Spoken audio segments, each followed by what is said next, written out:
Good morning बच्चों। आज के वीडियो में हम बात करते हैं एरर की, त्रुटि की। और त्रुटि को शुरू करने से पहले मैं एक क्वेरी लेता हूँ, एक स्टूडेंट ने पूछी है, उसको थोड़ा सा सॉल्व कर देते हैं, उसके बाद बात करते हैं एरर की। तो देखिए क्वेश्चन जो पूछा है स्टूडेंट ने वो है f equal to a sin ct equal to b cos dx। ये क्वेश्चन है।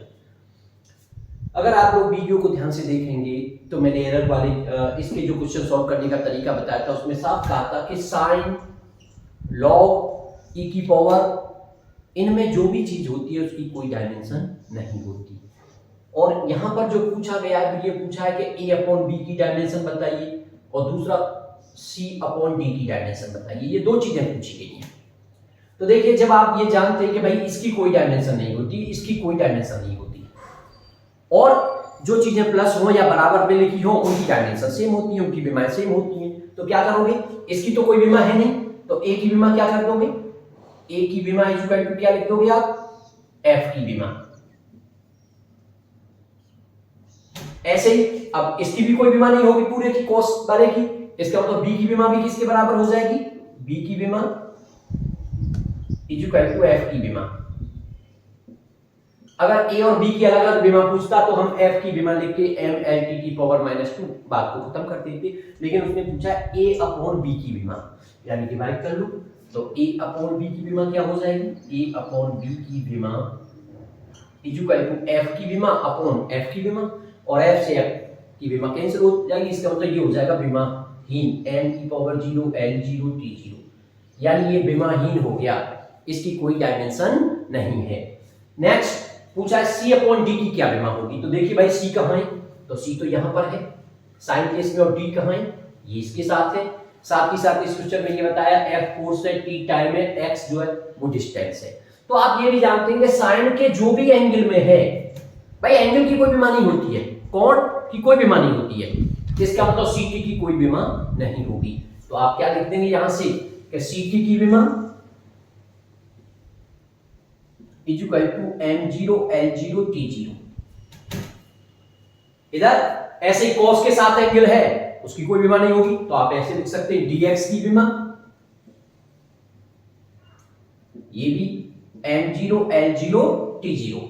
और फिर क्या करेंगे भाई, ये तो दोनों की विमा सेम है, इसका मतलब आप लिख सकते हैं ct की विमा इक्वल टू dx की विमा, और d को इधर ले आओ तो c अपॉन d की विमा क्या हो जाएगी? x अपॉन t की विमा। c अपॉन d की विमा हमें पूछी है, x की होती है l और टाइम की t, ये हो जाएगा l t की पावर -1। तो इस तरह से जो क्वेश्चन पूछा गया है उसे आप अच्छी तरह से समझ सकते हैं। चलिए नेक्स्ट हम बात करते हैं आगे एरर की, त्रुटि की, कि भाई त्रुटि क्या चीज है, एरर क्या चीज है।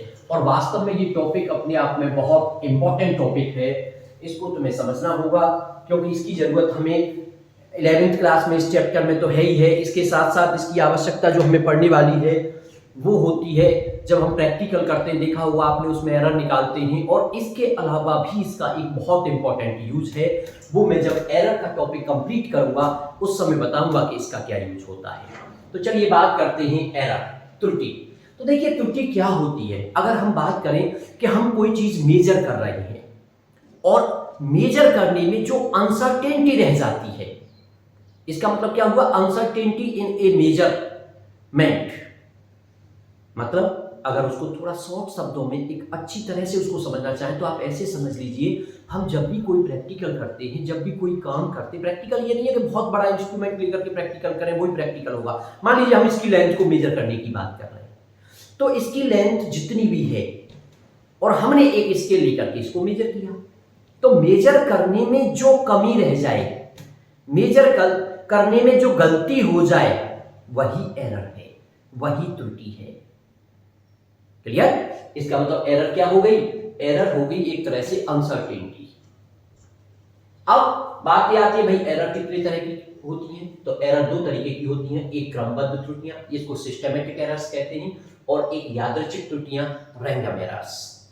जो क्रमबद्ध त्रुटियां होती हैं इनको का एक नियम होता है।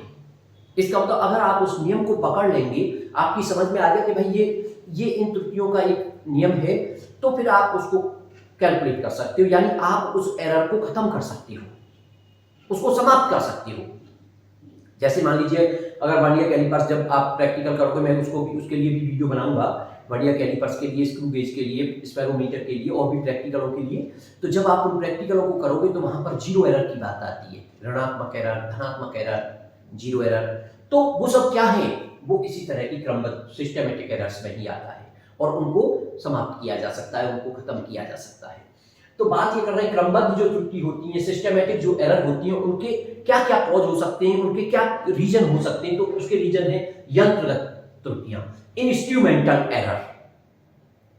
इंस्ट्रूमेंटल एरर का मतलब भाई आप जिससे जो काम कर रहे हो, मान लीजिए हम इसको एक स्केल से मेजर कर रहे थे और जिस स्केल से मेजर कर रहे हैं उसके कैलिब्रेशन में भाई उसे भी तो कहीं ना कहीं बनाया गया है ना। तो जिस स्केल को बनाया गया है, मान लो उसका कैलिब्रेशन करते समय कोई मिस्टेक हो गई और उस मिस्टेक में जो लाइन खींचनी थी वो या तो ऊपर नीचे हो गई या जो नंबर पढ़ने थे वो अलग अलग हो गए, तो डेफिनेटली हम उस स्केल से मेजर करने में कोई ना कोई गलती करेंगे। वही एक तरह से हो गई इंस्ट्रूमेंटल एरर। ऐसे ही आप इंस्ट्रूमेंटल एरर का ही जीरो एरर भी उसी में आ जाएगा। जब वर्नियर कैलिपर्स की बात कर रहे हो और उसे यूज करते करते उसके अंदर मान लीजिए जीरो एरर हो जाती है तो वो भी इंस्ट्रूमेंटल एरर के अंदर ही आ जाएगा। दूसरा है प्रायोगिक तकनीकी, यानी कार्यविधि में अपूर्णता। इसको समझ सकते हैं एरर ड्यू टू इम्परफेक्शन।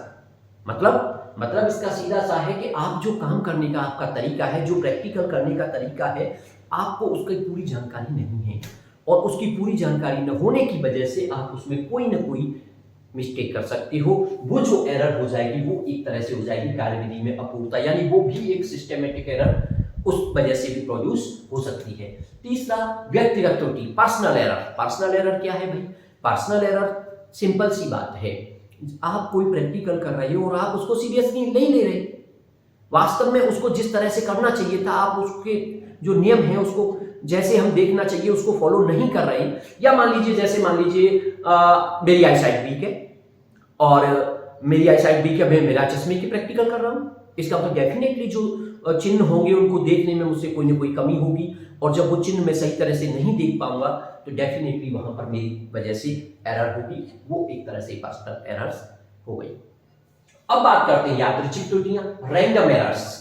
जो रैंडम एरर है, रैंडम अचानक जो त्रुटि होती हैं, ये भी एक तरह से पर्सनल एरर की तरह ही होती हैं और या फिर एक्सपेरिमेंट त्रुटि की तरह से होती हैं। तो कुल मिलाकर के एक चीज हम बता दें, ये जो त्रुटि होती हैं या इन पर जो क्वेश्चन होगा वो क्वेश्चन कभी आपसे नहीं पूछा जाएगा, लेकिन इनके अलावा क्योंकि एरर पर जो क्वेश्चन बनता है, चाहे वो कंपटीशन में बने या 11th क्लास में बने, वो जो क्वेश्चन बनता है वो एक न्यूमेरिकल क्वेश्चन बनता है और न्यूमेरिकल क्वेश्चनों को सॉल्व करने के लिए हमारी जो एरर्स होती है वो 3 तरीके की एरर है जिनको हम कैलकुलेट करना सीखेंगे। तो देखिए वो 3 तरीके की जो एरर है वो क्या है, अब हम उन पे बात करते हैं। सबसे पहले हम बात करते हैं पहले पॉइंट में, पहला जो पॉइंट है उस एरर का एब्सोल्यूट एरर।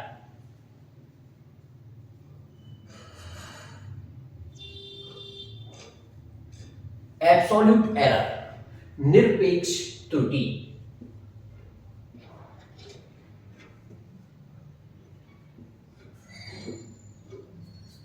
दूसरा होता है सापेक्ष त्रुटि, रिलेटिव एरर।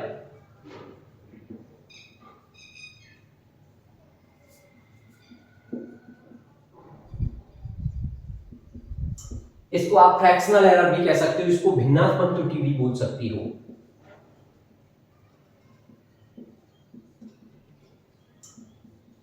और तीसरा पॉइंट होता है परसेंटेज, जो कि बहुत चर्चित है। आप लोग जब भी बात करते हो तो कहीं ना कहीं परसेंटेज एरर की ही बात की जाती है। तो परसेंटेज एरर, प्रतिशत त्रुटि। तो हम इन 3 तरह की त्रुटियों की बात करेंगे और इन तीनों तरह की त्रुटि को कैसे कैलकुलेट किया जाता है, मेन पॉइंट हमारा ये है। कैसे हम इनको कैलकुलेट करना सीखें, किस तरह से इसको सॉल्व करना सीखें, ऐसी प्रॉब्लम आए तो कैसे सॉल्व की जाती है, उनकी बात करते हैं। तो सबसे पहले मैं बात करता हूं एब्सोल्यूट एरर की, निरपेक्ष त्रुटि की। तो देखिए होता क्या है दोस्तों, कोई भी चीज होती है उसकी एक अपनी रियल वैल्यू होती है, उसकी एक ट्रू वैल्यू होती है। रियल वैल्यू की बात हम कर रहे हैं, रियल वैल्यू या ट्रू वैल्यू, और इसको बोल सकते हो आप वास्तविक मान। तो कोई भी चीज होगी उसकी एक रियल वैल्यू होगी, उसकी एक ट्रू वैल्यू होगी। जैसे मान लीजिए ये हमारा कोई ये मार्कर है और इसकी लेंथ की हम बात करें तो इसकी रियल में एक लेंथ है, तो रियल में जो लेंथ है उसी को इसकी रियल वैल्यू कह रहे हैं, ट्रू वैल्यू कह रहे हैं और उसका वास्तविक मान कह रहे हैं। दूसरा, यानी ये वर्ड अपने आप में एक साइड पे है। दूसरा प्रायोगिक वैल्यू, एक्सपेरिमेंटल वैल्यू,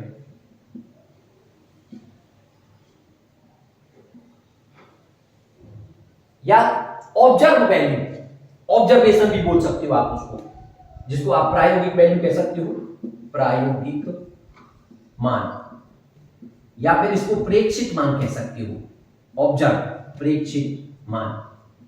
तो दो तरह की बातें आपको समझनी है। एक किसी भी चीज की जो रियल वैल्यू होती है, जैसे इसकी रियल लेंथ है, और एक प्रायोगिक वैल्यू। प्रायोगिक वैल्यू का मतलब क्या हुआ, मैंने किसी स्टूडेंट को स्केल दिया और उससे कहा कि भाई इसकी लेंथ को मेजर करो, तो वो इसकी लेंथ को मेजर करके बताएगा। जरूरी नहीं होता है कि उसने जो लेंथ मेजर की वो इसकी रियल वैल्यू के बराबर थी, उससे कम भी हो सकती है और उससे ज्यादा भी हो सकती है। तो प्रेक्षित वैल्यू, ऑब्जर्व वैल्यू, या फिर हम बात करें रियल वैल्यू, ट्रू वैल्यू, तो रियल वैल्यू, ट्रू वैल्यू ये होती है जो इसमें रियल में है इसकी, और एक्सपेरिमेंटल वैल्यू या प्रायोगिक वैल्यू जिसे हम मेजर करके ला रहे हैं, जिसे हम नाप करके लेके आ रहे हैं, वो वैल्यू जो होगी वो प्रेक्षित वैल्यू होगी, उसकी प्रायोगिक वैल्यू होगी। अब इनकी जरूरत क्यों पड़ी, क्योंकि जो एरर होती है, एरर कह लो या एब्सोल्यूट एरर कह लो, एक ही डेफिनेशन है। रियल वैल्यू और एक्सपेरिमेंटल वैल्यू का डिफरेंस, उन दोनों का जो अंतर है, मान लो ये 6 सेंटीमीटर की थी और मेजर करने पर ये 6.1 सेंटीमीटर की आई, तो इन दोनों का जो डिफरेंस है वो है आपकी निरपेक्ष त्रुटि। यानी निरपेक्ष त्रुटि की अगर बात करें तो ये हो गया डिफरेंस किसका, वास्तविक मान का, या आप कह सकते हो ट्रू वैल्यू और एक्सपेरिमेंटल वैल्यू।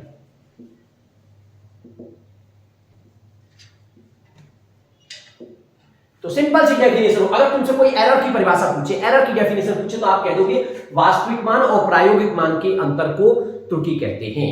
और अगर कोई निरपेक्ष त्रुटि की पूछे तब भी आप यही परिभाषा दे दोगे इसकी, कि वास्तविक मान और प्रायोगिक मान या प्रेक्षित मान के अंतर को क्या कहते हैं, निरपेक्ष त्रुटि कहते हैं। अब हमें यहां दो तरह से क्वेश्चन, क्योंकि मेन हमारा काम में न्यूमेरिकल भी मैंने लिख रखा है, उसको भी सॉल्व करके दिखाऊंगा कि आपको कैसे न्यूमेरिकल सॉल्व करने हैं इसकी। तो अब बात आती है कि भाई निरपेक्ष त्रुटि सॉल्व कैसे किया करेंगे, तो उसके जो क्वेश्चन आते हैं वो दो तरह के क्वेश्चन होते हैं। एक क्वेश्चन ऐसे होंगे जिनमें केवल एक ही एक्सपेरिमेंटल वैल्यू होगी, यानी जो प्रेक्षण लिया गया है, जो प्रयोग किया गया है वो केवल एक है, और एक ऐसे होंगे जिसमें जो ऑब्जर्वेशंस होंगे मोर देन 1 होंगे। तो देखिए, अगर कभी ऐसा हो जाए कि 1 ऑब्जर्वेशन की बात की जा रही है, तो पहले पॉइंट में कह रहे हैं हम, यदि प्रेक्षित मान 1 है, यानी आपने जो ऑब्जर्वेशन लिया वो केवल 1 है, तो ऐसी स्थिति में हम क्या करेंगे, मान लो हमें कोई वस्तु दे दी गई है और उस वस्तु का वास्तविक मान, रियल जो वैल्यू है, रियल वैल्यू जो है वो मान लिया आपने ए, और जो प्रेक्षित मान होकर के आया है ऑब्जर्व वैल्यू, या प्रायोगिक मान जो होकर के आया है, तो प्रेक्षित मान जो है,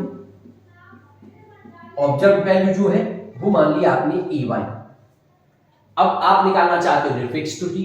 डेफिनेटली जो एरर होती है वो एक छोटी संख्या होती है, ऐसा नहीं होता है कि कोई 6 सेंटीमीटर की वस्तु थी और आपसे कहा गया कि भाई नाप के लाओ, और आके बता दिया कि 12 सेंटीमीटर। ऐसा आप रेस्पॉन्सिबल पर्सन है, आप उसको मेजर करेंगे, सावधानी से मेजर कर रहे हैं, इसका मतलब वहां मजाक नहीं चल रहा है। तो डेफिनेटली एरर जो होती है वो एक छोटी वैल्यू होती है, तो आप उसे डेल्टा से, इसका मतलब निरपेक्ष त्रुटि जो हो जाएगी, निरपेक्ष त्रुटि जो हो जाएगी वो हो जाएगी आपकी A-A1। प्लस माइनस आ सकती है एरर, धनात्मक ऋणात्मक कुछ भी हो सकती है, क्योंकि मान लो कोई चीज 6 सेंटीमीटर की, कोई स्टूडेंट हो सकता है उसको बताए के साथ 6.1 आ रही है और एक स्टूडेंट आकर के कहे के साथ 5.9 आ रही है, तो पॉजिटिव भी आ सकती है, नेगेटिव भी आ सकती है। तो इस तरह से आप निरपेक्ष त्रुटि निकालोगे और इसको डिनोट कर सकते हैं डेल्टा ए से। तो delta A equal to A minus A one, ये आपकी निरपेक्ष त्रुटि निकालने का तरीका हो गया। लेकिन अब यहीं पे हमें समझना क्या है, अगर हमारे प्रेक्षण हो जाए एक से ज्यादा, जब प्रेक्षण एक से ज्यादा हो जाएंगे तो फिर हम उनको कैसे समझेंगे, कैसे सॉल्व करेंगे, ये बात समझने की है। मान लीजिए हमने कोई प्रैक्टिकल किया और 5 ऑब्जर्वेशन लिए, उसमें 5 ऑब्जर्वेशन लिए, तो हमारे जो ऑब्जर्वेशन है A1, A2, A3, A4, A5, ये 5 ऑब्जर्वेशन है किसी प्रैक्टिकल पे। और 5 ऑब्जर्वेशन लेने के बाद फिर वो कह रहा है कि भाई निरपेक्ष त्रुटि बताइए उसमें। तो देखिए सबसे पहली बात तो हमें जरूरत किसकी पड़ेगी, वास्तविक मान की। जब भी किसी न्यूमेरिकल में एक प्रेक्षण होता है तो वहां वास्तविक मान गिवन होता है, ध्यान रखना, बहुत इंपॉर्टेंट बात बता रहा हूं। जब भी एक ऑब्जर्वेशन होता है तो वहां पर हमको वास्तविक मान भी गिवन होता है और एक ऑब्जर्वेशन की वैल्यू गिवन है। निरपेक्ष त्रुटि निकालने के लिए सिंपल ही कर दिया, delta A equal to A minus A one. लेकिन जब प्रेक्षण एक से ज्यादा होते हैं तो वहां वास्तविक मान नहीं दिया जाता। उस वास्तविक मान को निकालने के लिए फिर हमारे पास क्या होना चाहिए, इस बात को थोड़ा सा समझिए। इन 5 प्रेक्षणों का जो औसत मान निकाला जाएगा उसी को उस वस्तु का वास्तविक मान लिया जाता है। इसका मतलब पहले हम उसकी रियल वैल्यू निकालेंगे, उसका वास्तविक मान निकालेंगे। तो वास्तविक मान जो आएगा, वास्तविक मान के लिए हम मान लो उसको इनका एवरेज, तो उसको ए बार कह सकते हैं। क्यों कह रहे हैं ये बार, क्योंकि मीन जब निकाला जाता है तो उसको बार से रिप्रेजेंट कर देते हैं। तो वास्तविक मान हो जाएगा हमारा A1 plus A2 plus A3 plus A4 और प्लस A5 अपॉन 5। आप उसका मीन निकाल दोगे, आप उसका माध्य निकाल दोगे, और जो माध्य निकल करके आएगा वही होगा उस वस्तु का वास्तविक मान। बात समझ आ गई कि नहीं? तो वास्तविक मान निकालने के लिए हमें उसका मीन निकालना पड़ेगा। इसके बाद क्या करेंगे, इसके बाद निरपेक्ष त्रुटि, और निरपेक्ष त्रुटि अब हर ऑब्जर्वेशन की अलग होगी। पहले प्रेक्षण में जो पहला प्रेक्षण लिया उसकी निरपेक्ष त्रुटि मान लो उसको डेल्टा A1 कह रहे हैं, तो डेल्टा A1 हो जाएगा अब ये वास्तविक मान माइनस A1। ये पहले प्रेक्षण में त्रुटि हो जाएगी। दूसरे प्रेक्षण में त्रुटि निकालोगे तो delta A2 equal to A bar minus A2, तीसरे में A बार माइनस A3, चौथे में A बार माइनस A4 और 5वें में A बार माइनस A5। तो इस तरह से हमें समझना होगा।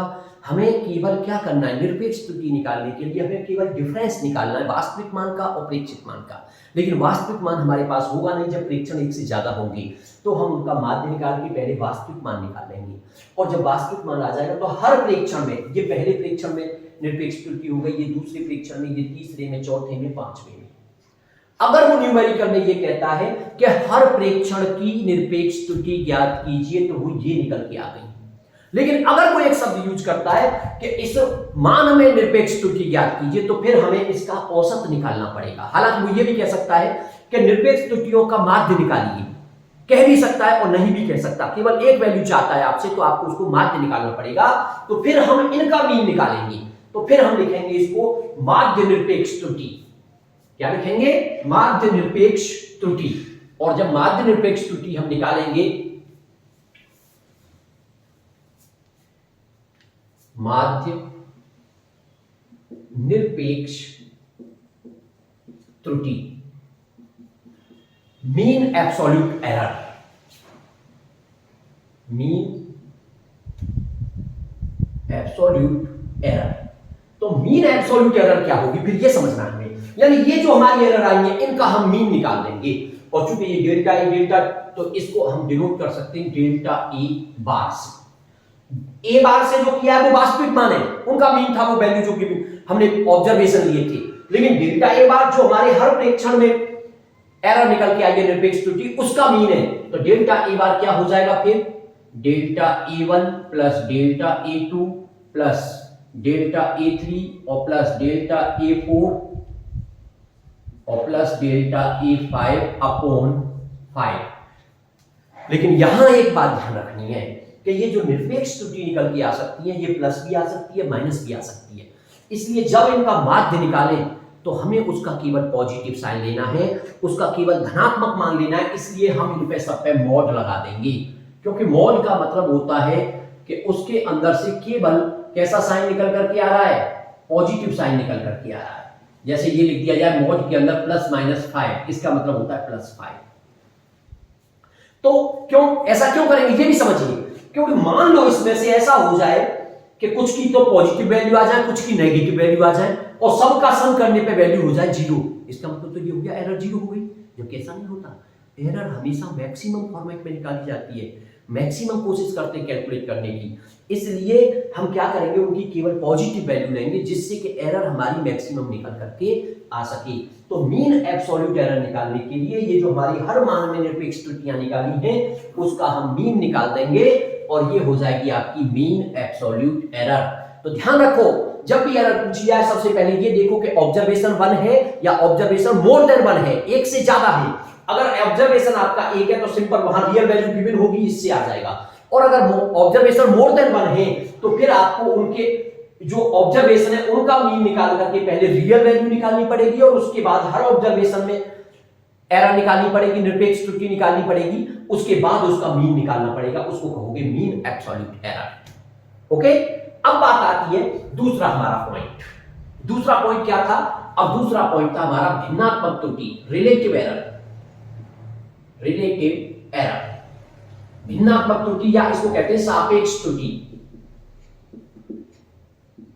सापेक्ष त्रुटि, देखिए सापेक्ष त्रुटि की परिभाषा बड़ी सिंपल है। आपने जो एरर निकाली उसको रियल वैल्यू के रेस्पेक्ट में क्या है वो, उसको कहते हैं सापेक्ष त्रुटि। अगर आप एक ऑब्जर्वेशन की बात कर रहे हैं तो एक ऑब्जर्वेशन में रियल वैल्यू ये है और सापेक्ष त्रुटि आपकी ये है, तो यहां पर सापेक्ष त्रुटि हो जाएगी डेल्टा ए अपॉन ए, यानी निरपेक्ष त्रुटि और रियल वैल्यू का रेशियो, उसको कहते हैं सापेक्ष त्रुटि। सापेक्ष से भी नाम से पता चलता है रिलेटिव की बात कर रहे हो आप, तो रियल वैल्यू के रेस्पेक्ट में निरपेक्ष त्रुटि जो ली जाती है उसको कहते हैं सापेक्ष त्रुटि। इसका मतलब अगर एक ऑब्जर्वेशन है तब तो कोई प्रॉब्लम नहीं है, डेल्टा ए अपॉन ए हो जाएगा। लेकिन ऑब्जर्वेशन अगर मोर देन 1 है तो फिर हमारा रियल वैल्यू क्या होगी, ए बार, और उसमें जो एरर होगी वो क्या होगी, डेल्टा ए बार। इसका मतलब वहां पर जो मोर देन 1 के लिए सापेक्ष त्रुटि क्या हो जाएगी, फिर हमारी रिलेटिव एरर हो जाएगी, रिलेटिव एरर फिर हो जाएगी डेल्टा ए बार अपॉन ए बार।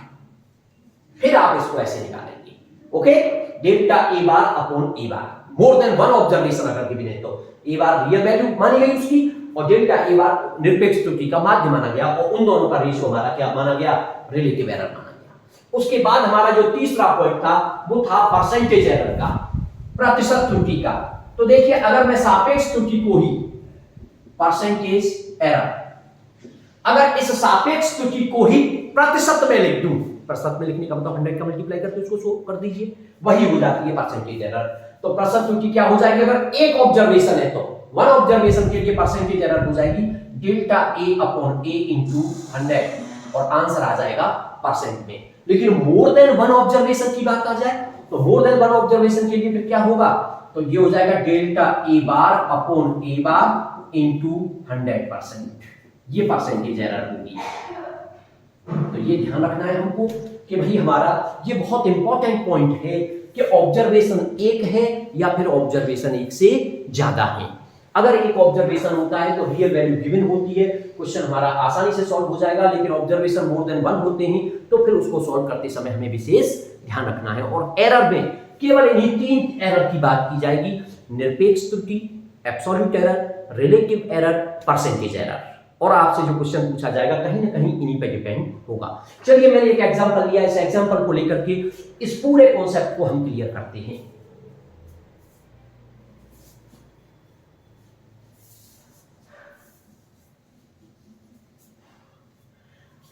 हमने एक एग्जांपल ले रखा है, उस एग्जांपल में शो कर रखा है कि एक सरल लोलक के एक प्रयोग में, सिंपल पेंडुलम है उसका एक एक्सपेरिमेंट किया जा रहा है। सरल लोलक के एक प्रयोग में एक छात्र ने आवर्तकाल के 5 प्रेक्षण प्राप्त किए हैं, यानी उसने जो टाइम पीरियड मेजर किया है वो टाइम पीरियड के 5 ऑब्जर्वेशन उसने लिए हैं। पहले ऑब्जर्वेशन में वैल्यू इतनी है, दूसरे में इतनी, तीसरा, चौथा और ये 5वां। तो वास्तव में 5 ऑब्जर्वेशन हो गए। अब जब इस क्वेश्चन को सॉल्व करेंगे तो सबसे पहले हम ऑब्जर्वेशन लिख लेंगे, यानी हम कह सकते हैं A1 की वैल्यू हो गई 2.63 सेकेंड, A2 आपका A2 हो गया 2.56 सेकेंड, A3 आपका हो गया 2.42 सेकेंड और A4 2.71 सेकेंड और A5 आपका हो गया 2.80 सेकेंड। तो इस तरह से एक स्टूडेंट ने 5 ऑब्जर्वेशन लिए हैं, 5 प्रेक्षण लिए हैं टाइम पीरियड को मेजर करने के। अब पूछ क्या रहा है? पूछ रहा है कई पॉइंट इसमें पूछे गए हैं जिससे आपका पूरा कॉन्सेप्ट क्लियर हो जाएगा, कहीं कोई प्रॉब्लम नहीं होगी। पहला पॉइंट, औसत आवर्तकाल। औसत आवर्तकाल, तो ये भी तो सब आवर्तकाल है भाई। आप चाहो तो इनको A1 A2 A3 A4 A5 न मान के T1 T2 T3 T4 मान लेना, आवर्तकाल को T से नोट करते तो उस तरह से आप इसको मान लेना, कोई फर्क नहीं पड़ता है। तो औसत का मतलब भाई इनका एवरेज निकाल दो। लेकिन एक चीज और लिखी है उसने, औसत आवर्तकाल के साथ साथ उसको कहा यथार्थ मान, और वास्तव में यथार्थ मान ही तो हमारा रियल मान होता है। इसका मतलब उसने पूछ लिया है कि औसत आवर्तकाल निकालो, लेकिन नहीं पूछता तब भी हमें निकालना पड़ता, क्योंकि जब ऑब्जर्वेशन मोर देन 1 होते हैं तो रियल वैल्यू नहीं दी जाती, हम इनका एवरेज निकालते हैं और वो एवरेज ही उसका औसत मान होता है और वही औसत मान उसका वास्तविक मान है। तो सबसे पहले उसने पूछ लिया इसलिए हम निकाल देंगे। तो पहला पॉइंट हमें निकालना है औसत मान, और औसत मान को ही कहते हैं यथार्थ मान, और वास्तविक मान के लिए भी हमें इसी की जरूरत पड़ेगी, तो इसी को लिख देते हैं या वास्तविक मान। अब जब तुम वास्तविक मान निकालोगे तो तुम्हें इसका एवरेज निकालना पड़ेगा, और एवरेज का मतलब है इन सबको जोड़ करके इसकी संख्या का डिवाइड करना पड़ेगा। तो ये आ जाएगा 2.63 प्लस 2.56 प्लस 2.42 प्लस 2.71 और प्लस 2.80 अपॉन 5, 1 2 3 4 5। इनको प्लस कर लो, चलिए यहीं से देख लेते हैं भाई प्लस करके। 3 और 6 3 9 और 2 11 12 12 12 के 2 हासिल का 1, 6 और 1 7 7 5 12 12 और 4 16 16 और 7 23 और 8 31 का 1 हासिल के 3 और 2 4 6 8 10 और 3 13 13.12। तो ये टोटल हमने कर लिया, क्योंकि भाई टोटल करना है, तो टोटल हमारा आ गया 13.12 डिवाइड बाई 5। 5 का डिवाइड करोगे 5 दूनी 10 पॉइंट 3 बचे, 5 6 30। कितना बचा? 5 6 30 हो गया हमारा, 3 बचा, ये उतार लिया, 5 6 30, 1 5 दूनी 10। और आगे भी आ सकता है, लेकिन 2 प्लेस तक हम मान लो लेकर के चल रहे हैं। आगे और हमारा आ सकता था भी 2 बजते 5 और 20 ऐसे 4 आ सकता था, लेकिन 2 प्लेस तक लेकर के चल रहे हैं। तो एवरेज वैल्यू हमारी आई है 2.62 सेकेंड, और वास्तव में इसी औसत मान को हम क्या लेके चलेंगे? वास्तविक मान। ये हमारा, आप चाहो तो इसको ए बार मान लो, ये ए बार आ गया, और टाइम पीरियड के रूप में लेके चलना चाहते तो टी बार लिख लेना। तो कुल मिलाकर के ए बार की वैल्यू आ गई। अब क्या चाहिए सर? दूसरा पॉइंट, प्रत्येक प्रेक्षण में निरपेक्ष त्रुटि। प्रत्येक प्रेक्षण में, हर ऑब्जर्वेशन में आपको क्या निकालनी है? एब्सोल्यूट एरर निकालनी है। और प्रेक्षण कितने हमारे? 5। तो अब हम लिखेंगे भाई पहले प्रेक्षण में निरपेक्ष त्रुटि, पहले या प्रथम प्रेक्षण में निरपेक्ष त्रुटि। प्रथम प्रेक्षण में निरपेक्ष त्रुटि का मतलब absolute error in first observation क्या हो जाएगी? मान लो उसको हम मान के चल रहे हैं डेल्टा A1। तो डेल्टा A1 क्या होगा भाई? रियल वैल्यू में से पहले प्रेक्षण को घटा दो, तो ये हो जाएगा A बार माइनस A1। अब A बार की वैल्यू आपने निकाल 2.62 माइनस A1 कितना है? 2.63। तो किसका बचेगा? माइनस में आएगा, क्योंकि उधर बड़ा ये छोटा है। तो कितना आ गया? माइनस का 0.01। ऐसे ही दूसरे प्रेक्षण में निकालोगे, यानी आप उसको डेल्टा A2 कहोगे, तो डेल्टा A2 क्या हो जाएगा? A बार माइनस A2, और A बार की वैल्यू 2.62 माइनस A2 की वैल्यू क्या है? 2.56, तो 2.56। अब प्लस में आएगा तो कितना बचेगा प्लस का? ये प्लस का हमारा आया 56 4 और 2 6, 12 में से 6 गए तो 6 बचे, तो और ये 0.06 आ गया।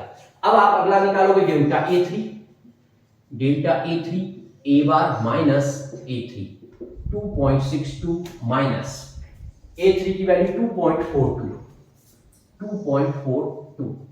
2 में से 2 गए तो 0 बची, 6 में से 4 गए तो 2 बची, और ये आ जाएगा आपका पॉइंट, ये प्लस का बचेगा। अब आपका डेल्टा A4, हर प्रेक्षण में हमने एरर निकाल ली है, तो A बार माइनस A4, ये ध्यान रखना है आपको। हर प्रेक्षण में पूछे तो हर प्रेक्षण में, और नहीं पूछे तब भी निकालना पड़ेगा, आपको एवरेज निकालना है। तो A4 की वैल्यू कितनी है भाई, 2.71, तो 2.62 माइनस 2.71 इक्वल टू इतना आ जाएगा, माइनस का आएगा 0.09। इसके बाद फाइव लास्ट डेल्टा A5, तो A bar minus A5 equal to 2.62 minus 2.80 equal to ये हो जाएगा माइनस का 0.18। तो इस तरह से देखिए, ये थोड़ा सा मैं यहां से हटा देता हूं, जो चीजें पूछी गई हैं उनको रहने देता हूं बस। इस तरह से हर प्रेक्षण में, क्योंकि वो पूछ रहा, पहला हमने औसत आवर्तकाल पहला निकाल दिया, औसत आवर्तकाल जो निकल कर के आया वही हमारा वास्तविक मान हो गया। दूसरा पूछा है प्रत्येक प्रेक्षण में निरपेक्ष त्रुटि, हर ऑब्जर्वेशन में, पहले में निकल गई, दूसरे में, तीसरे में, चौथे में, पांचवें, ये हो गए निरपेक्ष त्रुटियों के आंसर। लेकिन तीसरा जो पूछा है उसने कहा है निरपेक्ष त्रुटि का औसत मान, एवरेज वैल्यू। बस इतना ध्यान रखना है, जब औसत मान उसका निकालते हैं तो इन त्रुटियों को केवल पॉजिटिव साइन लेते हैं, नेगेटिव साइन नहीं लेते, अदरवाइज वो जीरो भी हो सकती है। तो अगले स्टेप में हम लिखेंगे मीन एब्सोल्यूट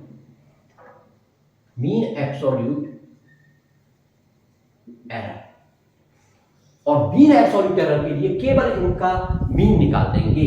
इसका मतलब इसको कहेंगे डेल्टा ए बार, ये हो जाएगा डेल्टा A1 का मॉड प्लस डेल्टा A2 का मॉड प्लस डेल्टा A3 का मॉड, डेल्टा A4 का मॉड और डेल्टा A5 का मॉड अपॉन 5। आप चाहें तो ये फॉर्मूला ना लिख करके वैल्यू लिख करके भी शो कर सकते थे। अब इसको नेक्स्ट आगे हम जब सॉल्व करेंगे तो डेल्टा A1, तो मॉड के अंदर माइनस का 0.01 प्लस मॉड के अंदर 0.06 प्लस मॉड के अंदर 0.20 प्लस मॉड के अंदर माइनस के 0.09 और प्लस मॉड के अंदर 0.18 और अपॉन में 5। और ध्यान रखना है मॉड के अंदर से जो वैल्यू निकल के आती है वो प्लस ही आनी है। इसका मतलब ये हो गया 0.01 प्लस 0.06 प्लस 0.20 प्लस 0.09 और प्लस ये माइनस का था तो यहाँ माइनस दिखा सकते हो, लेकिन बाहर निकल के आएगा तो प्लस का ही हो जाएगा 0.18 अपॉन 5। अब आप इनको प्लस कर सकते हो, प्लस करोगे तो कितना हो जाएगा 9 और 6 15 और 1 16 और 18 दूनी 36, 2 गई तो 34 और 20 54। तो कुल मिलाकर के ये आपका आ गया 0.54 अपॉन 5, इतना आ गया। 5 का डिवाइड कर दोगे तो ये आंसर आ जाएगा 0.51 और कुछ भी नहीं, 4 डालेंगे 0 और 8, इतना निकल करके आ गया 0.108। ये एब्सोल्यूट एरर निकल के आ गई, वो भी मीन एब्सोल्यूट एरर 0.108, ये मीन एब्सोल्यूट एरर निकल करके आ गई आपकी। लेकिन अगला क्वेश्चन क्या पूछ रहा है, भिन्नात्मक त्रुटि। अब ध्यान दीजिए यहाँ पर भाई, ऑब्जर्वेशन हमारे कितने हैं, मोर देन 1 है, तो भिन्नात्मक त्रुटि क्या होती है, सिंपली अब भिन्नात्मक त्रुटि जब आप निकालोगे तो केवल आपको रियल वैल्यू जो आई थी, आपकी रियल वैल्यू कितनी थी 2.62 ए बार की वैल्यू। तो रिलेटिव एरर की बात करोगे, रिलेटिव एरर या भिन्नात्मक त्रुटि, तो भिन्नात्मक त्रुटि के लिए क्या होता है, डेल्टा ए बार अपॉन ए बार। भाई डेल्टा ए बार ये जो निकल के आया है कितना आया 0.108 अपॉन, इतना ही आया ना, अपॉन ए बार की वैल्यू कितनी है 2.62। अब इसका थोड़ा डिवाइड करके सॉल्व कर लोगे, उसमें तो कोई प्रॉब्लम नहीं है। ये सॉल्व करने पर ये हो जाएगा आपका भिन्नात्मक त्रुटि का आंसर। और इसके बाद नेक्स्ट पॉइंट जो पूछा है वो है प्रतिशत त्रुटि। परसेंटेज एरर निकालने के लिए परसेंटेज एरर केवल इसको 100 से मल्टीप्लाई कर दोगे तो 0.108 अपॉन 2.62 मल्टीप्लाई बाई 100%। इसको सॉल्व कर लोगे, सॉल्व करके जो आंसर आ जाएगा वो आपका आंसर हो जाएगा। तो कुल मिलाकर के बेटा आपको ध्यान देना है कि हम 3 तरह की एररों की बात करें, absolute error, relative error, percentage error. और यहाँ तुम्हें ये ध्यान रख करके चलना है कि हमारा एक ऑब्जर्वेशन है या मोर देन वन ऑब्जर्वेशन है। अगर ऑब्जर्वेशन एक होता है तो रियल वैल्यू गिवन होगी, और अगर ऑब्जर्वेशन मोर देन वन है तो हम उन जो ऑब्जर्वेशन होंगे उनका जो मीन निकालेंगे वही हमारा क्या होगा, वही हमारा रियल वैल्यू होगी। उसी से हमें क्वेश्चन सॉल्व करना होगा। तो इस तरह से हम तीनों प्रकार की प्रॉब्लमों को सॉल्व कर सकते हैं।